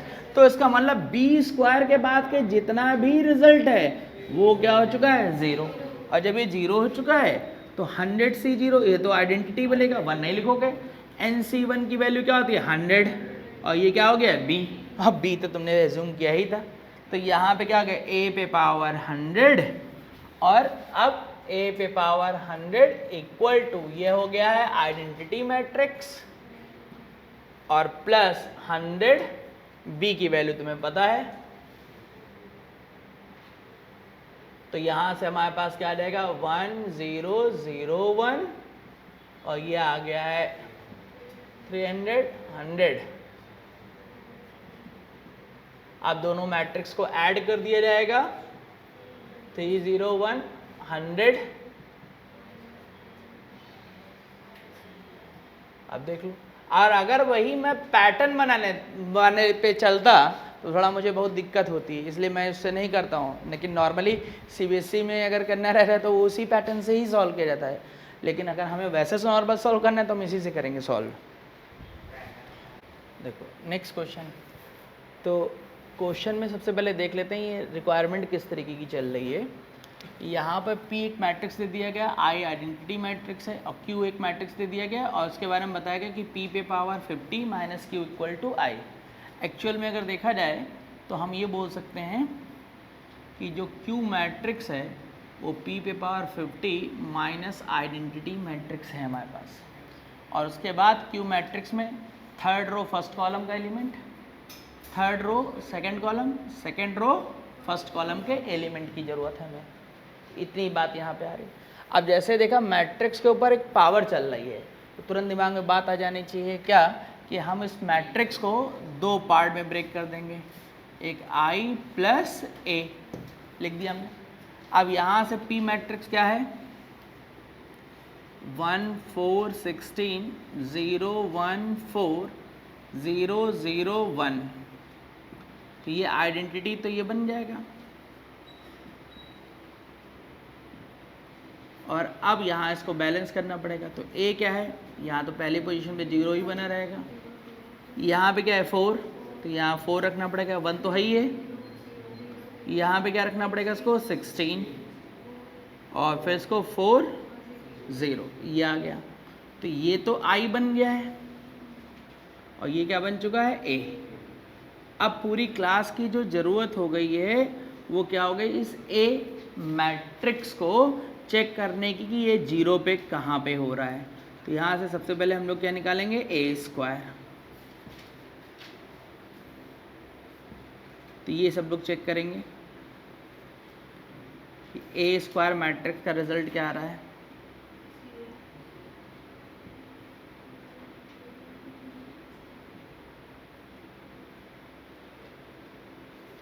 चेक करो, और ये तब तक चेक किया जाएगा जब तक ये नल मैट्रिक्स हमें ना मिल जाए। कुछ अगर लगता है तो नंबर छोटे मल्टीप्लाई करना, तो 4 यहाँ से कॉमन कर सकते थे, बाकी कुछ नहीं कर सकते हो, मल्टीप्लाई करके ही देखना पड़ेगा। फटाफट देखो, ए स्क्वायर पे नहीं आएगा तो ए क्यूब पे देखोगे, यहाँ पे जब देखोगे तो ये ए स्क्वायर में नल मैट्रिक्स नहीं आएगा, ये ए क्यूब पे आएगा नल मैट्रिक्स।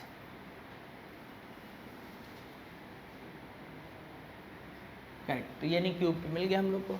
और अब हमें ज़रूरत किसकी है, पी, तो पी पे power 50 equal to I plus a power 50, तो पी पे power 50 equal to 50C0 50C1 a 52C2 a square 52C3 a cube 50C4 a to the power 4 और अप टू 50C50 ए पे पावर 50। तो ये यहाँ से लेके यहाँ तक का रिजल्ट क्या हो चुका है, 0। और अब हमारी ज़रूरत क्या है, p पे पावर 50, ये पहला वाला आइडेंटिटी हो जाएगा, ये 50 हो जाएगा, ये a और 50C2 और a स्क्वायर की वैल्यू निकाल चुके हैं, वो वैल्यू यहाँ पे हम लोग पुट कर देते हैं। फटाफट वैल्यू निकाल के बोलो। अब यहाँ पे ध्यान करेंगे तो ये p पे वैल्यू आएगी, a स्क्वायर का मैट्रिक्स ये आ जाएगा। अच्छा, अब हमारी ज़रूरत क्या है, q की है, और q है क्या, p पे पावर 50 माइनस आई।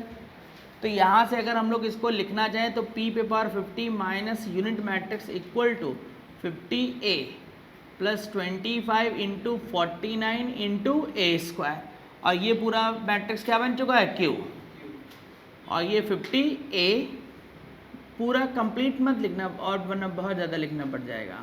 हम सिर्फ उसी के बारे में सोचेंगे जिसकी हमारे रिक्वायरमेंट है, क्योंकि ए स्क्वायर ये ऑलरेडी है, ये a है ही है। अब हमारी ज़रूरत क्या है, Q31 से शुरू करते हैं। तो Q31 50 तो सभी से मल्टीप्लाई होगा, तो 50 तो ऐसे रहा, ए मैट्रिक्स पे आ जाओ, ए क्या है, ये है, तो इसमें आओ, थर्ड रो फर्स्ट कॉलम, तो ये इनटू में 16 आ जाएगा, और प्लस 25 इंटू 49 ए स्क्वायर में आते हैं क्या, थर्ड रो फर्स्ट कॉलम, तो ये कितना आ गया, 16। फिर अब हमारी जो रिक्वायरमेंट है वो क्या है, 32, तो 32 का मतलब क्या हुआ, 50 तो ये ऐसे रहेगा। अब ए में आओ, क्या, third row second column plus 25 into 49, अब ए स्क्वायर में आएंगे, तो ए स्क्वायर ये क्या, कौन सा निकाल लें हम लोग, थर्ड रो, तो थर्ड रो सेकेंड कॉलम, ये वैल्यू क्या हो गई, 0।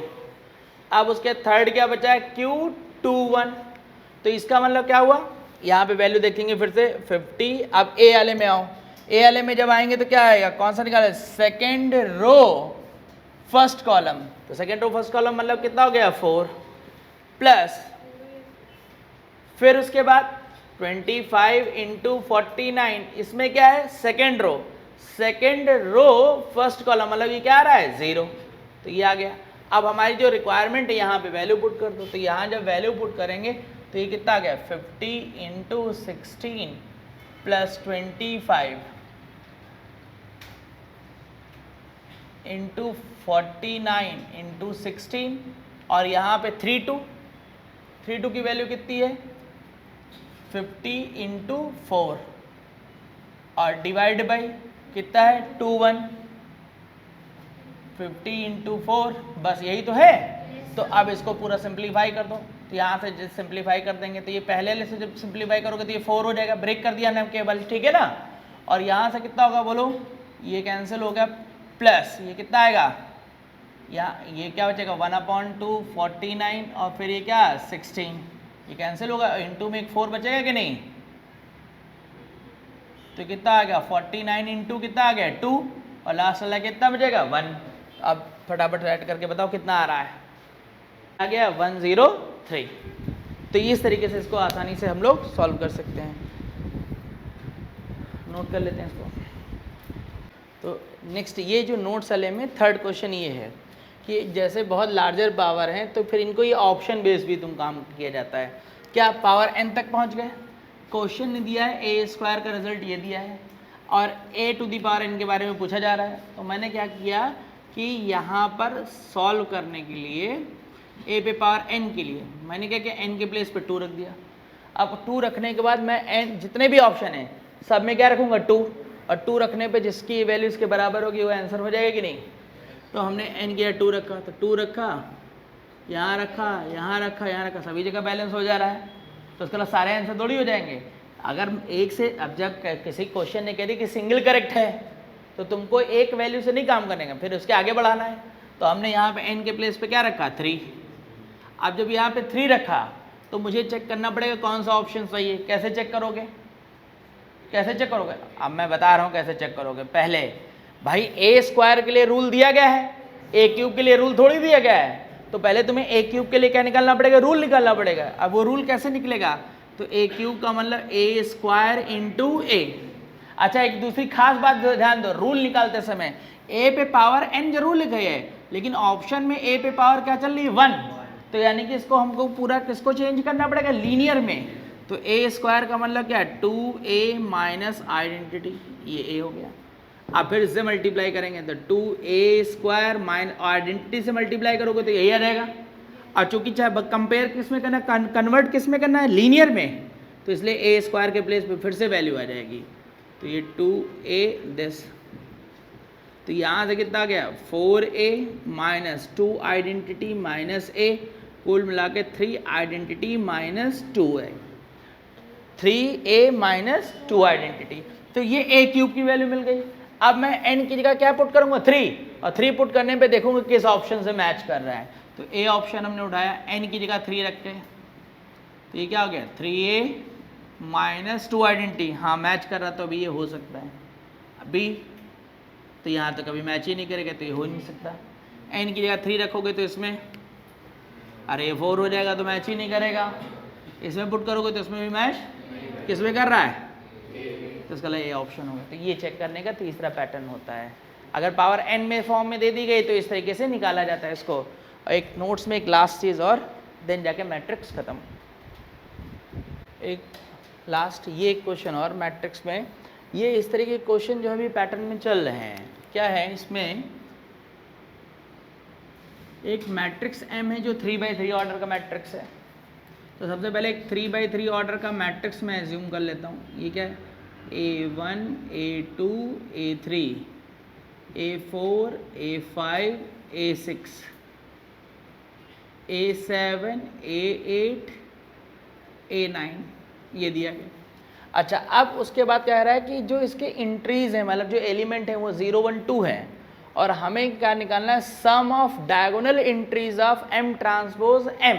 तो यहाँ से अगर कोई बोले M ट्रांसपोज M, तो M ट्रांसपोज यानी A1 A2 A3 A4 A5 A6 A7 A8 A9, और ये M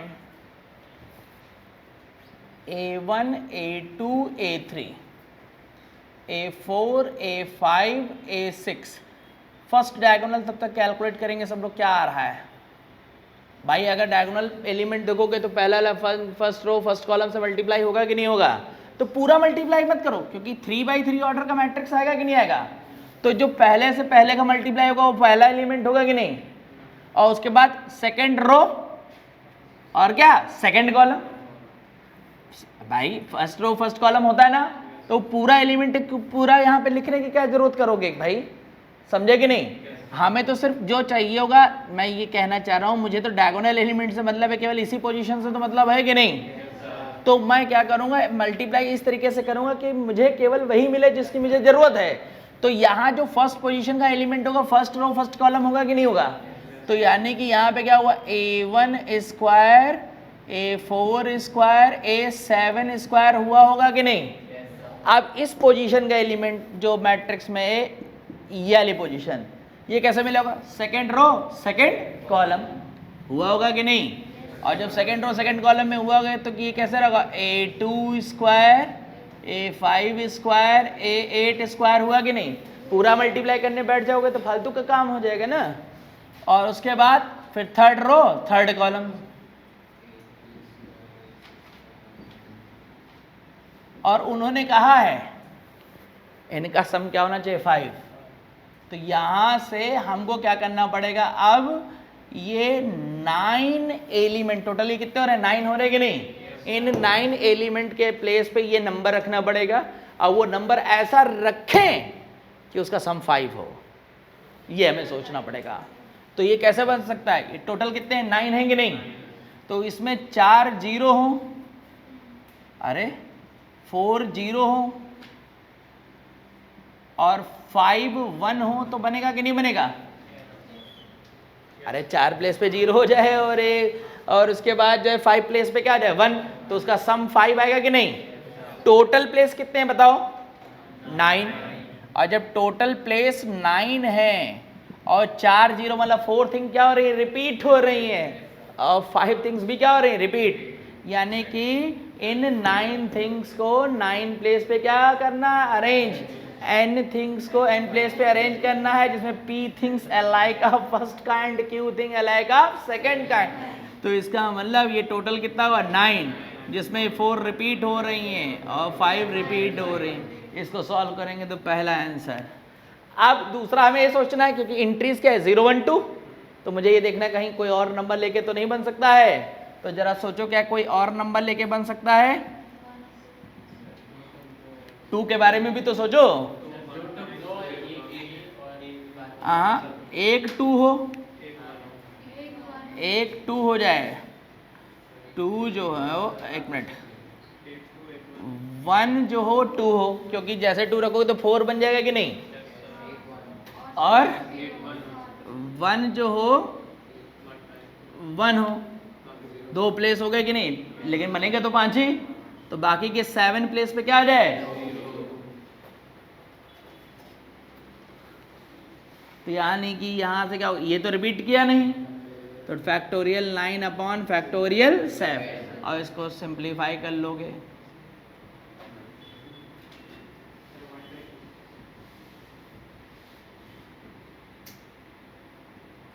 हाँ इससे कितना आ रहा है 120, और इससे कितना आ रहा है 72, टोटल कितना आ रहा है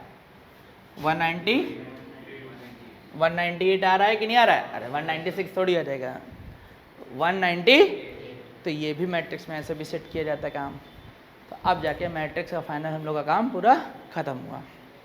ठीक भाई, बात समझे ना। तो ये ट्रेंडिंग काम है, इसमें मैट्रिक्स भी है, थोड़ा परमिटेशन कॉम्बिनेशन भी है। ठीक है, ठीक भाई, थैंक यू।